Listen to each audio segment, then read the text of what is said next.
much, materi yang terlalu banyak bikin kita guru pingin cepet-cepet ngabisin materi itu. Sebenarnya salah satunya tuh bukan salah teman-teman, karena kita ke-trigger, karena kita tersugesti dengan materi yang banyak. Wah, materi ini akeh, materinya banyak. Kalau saya ngajarnya lambat, ini nggak bisa, karena kita ter-trigger, tersugesti. Dan itu benar, ada penelitiannya. Kajian yang dilakukan Piaget and Beauty tahun 2015 menunjukkan bahwa di beberapa negara berkembang seperti Indonesia, materi pelajaran yang begitu padat, jadi materinya padat teman-teman semuanya, bikin kita ke-trigger, bikin kita sebagai guru tersugesti, pingin cepat-cepat nyelesain materi itu, bab demi bab, konsep demi konsep, tanpa memperhitungkan kemampuan siswa kayak tadi. Salahnya sendiri nggak bisa baca, salahnya sendiri nggak bisa hitung-hitungan, salahnya sendiri nggak bisa perkalian dan lain sebagainya. Ini kan materinya harus sampai bilangan. Nah ini kita sebagai guru tuh, wah ini udah dalam 1 tahun materinya banyak, aku harus ngajarnya cepat-cepat, itu yang terjadi. Jadi sebenarnya bukan kesalahan guru juga, karena sistemnya yang bikin kayak gitu. Akhirnya guru-gurunya pingin buru-buru. Kayak gitu nggak teman-teman? Ngerasa kayak gitu nggak? Ya, jadi materi yang banyak sebenarnya yang bikin teman-teman pingin cepat-cepat gitu. Akhirnya teman-teman, waduh, nek nggak kayak gini aku yang salah nanti kalau materinya nggak selesai. Apalagi nanti soalnya yang bikin soal dari kabupaten, dari kecamatan.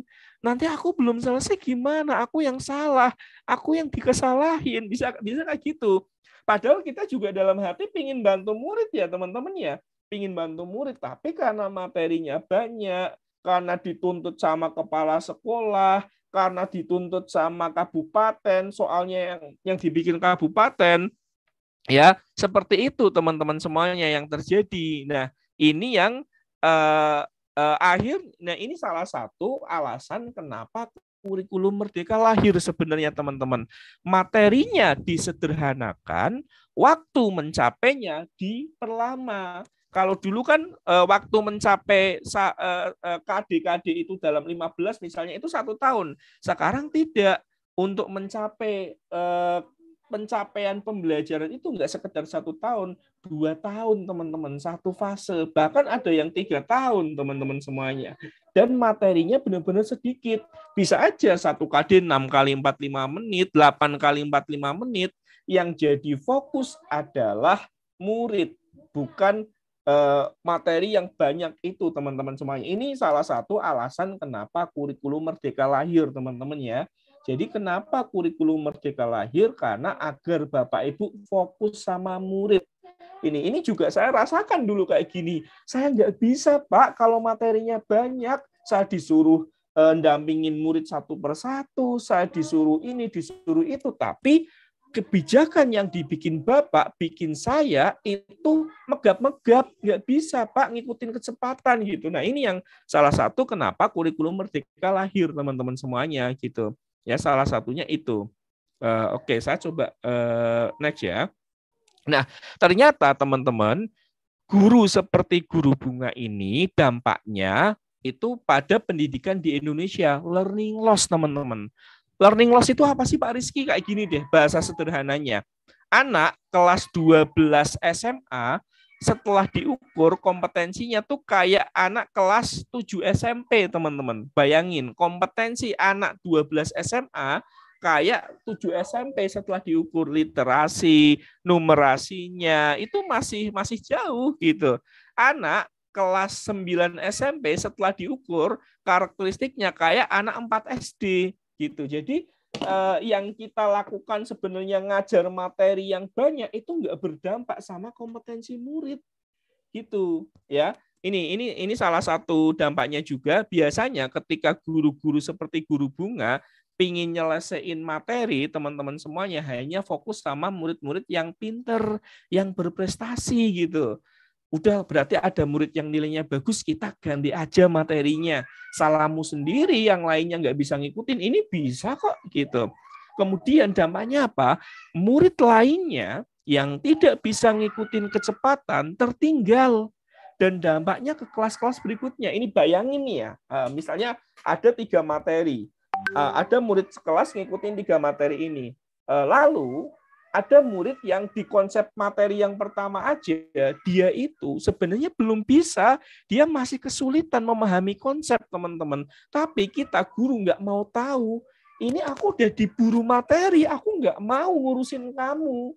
Ya, langsung nggak, yang penting udah ada murid yang jago tuh. Habis itu langsung ganti materi. Murid ini, teman-teman semuanya, yang udah ketinggalan dipaksa untuk mengetahui konsep yang nomor 2. Dampaknya apa? Untuk mengetahui konsep yang nomor 2, dia nggak bisa karena konsep nomor 1 aja ketinggalan. Langsung dipaksa lagi untuk ke konsep nomor 3, ketinggalan. Jadi jangan heran kalau misalnya ada anak SMP yang nggak bisa baca. Ya karena kita memaksakan dia untuk tetap terus lanjut tanpa kita menyesuaikan pembelajarannya, ya, menyesuaikan cara kita dengan murid itu, membantu murid itu, ya. Ya makanya terjadi learning loss ini. Murid-murid kelas 12 SMA tapi kompetensinya tuh kayak murid-murid SMP. Murid-murid SMP kompetensinya kayak murid-murid SD, ya karena itu tadi teman-teman semuanya yang kita lakukan. Ya, ternyata materi yang banyak yang kita lakukan mengejar materi itu nggak berdampak pada kompetensi murid, gitu teman-teman semuanya. Ini ya, murid bersekolah tapi sebenarnya tidak belajar. Ini salah satu riset yang dilakukan Semeru, sebuah lembaga riset di Indonesia tuh melakukan riset gitu.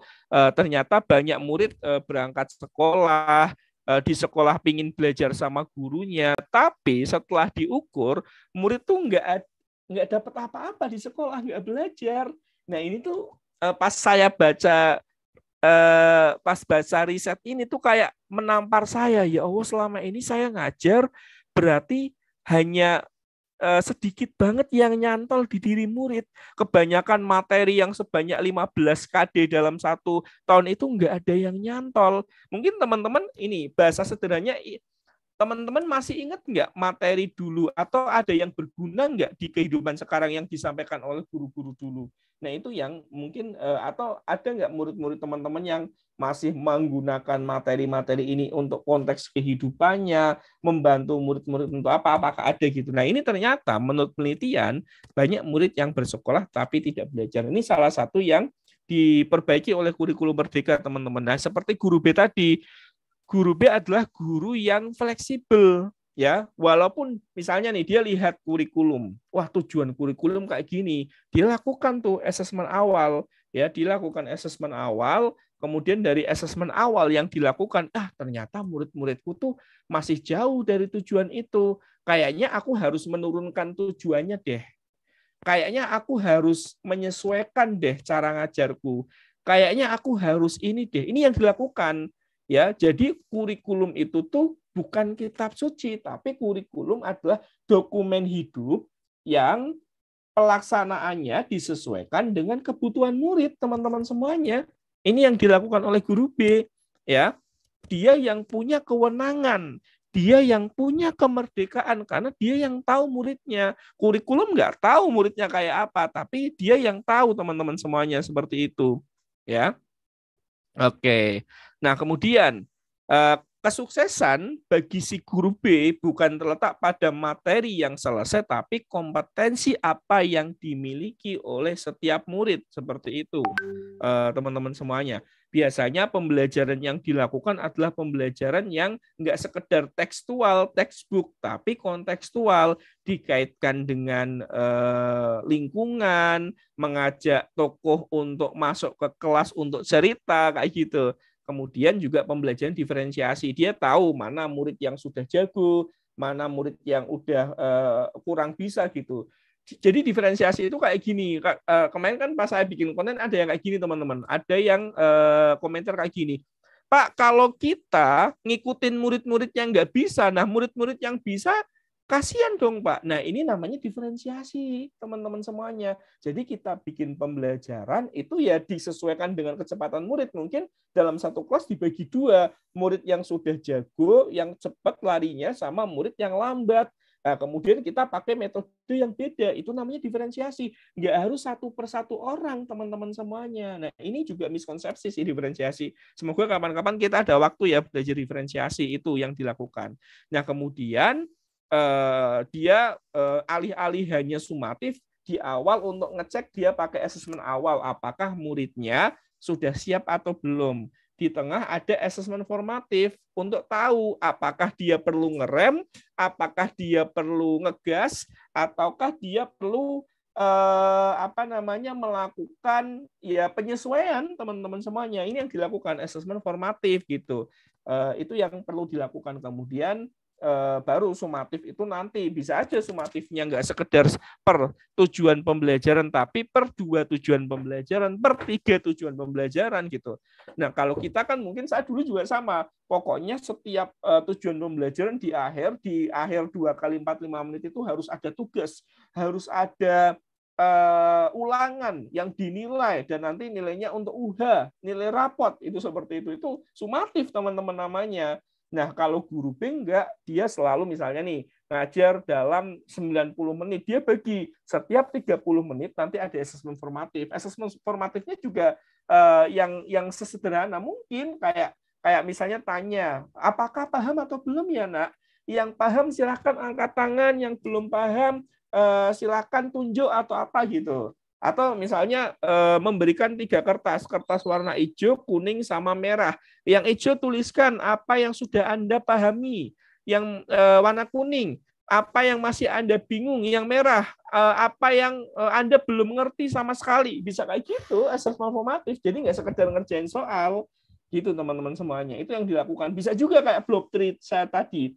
Dari gambar ini, ekspresi mana yang menggambarkan pemahaman Anda setelah mengikuti sesi Bapak nih? Bisa kayak gitu, teman-teman. Itu yang bisa dilakukan, ya.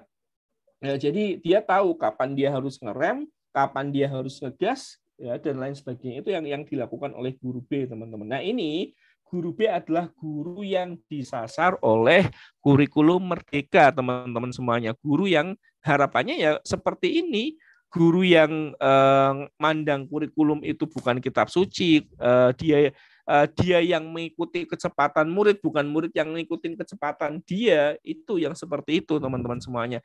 Tujuan pembelajaran dia bisa turunkan sesuai dengan kompetensi murid, bukan murid memaksakan kehendak untuk mencapai tujuan pembelajaran, enggak.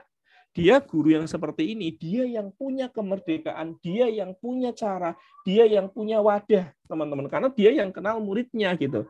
Mungkin teman-teman kan juga pernah ya, saya juga sering sih mendengar obrolan guru, Pak, di kurikulum masa tujuannya ini, padahal murid-muridku belum bisa. Nah, itulah peran Bapak Ibu di situ. Kalau tujuannya belum sesuai dengan murid, ya turunkan sesuai dengan kompetensi murid.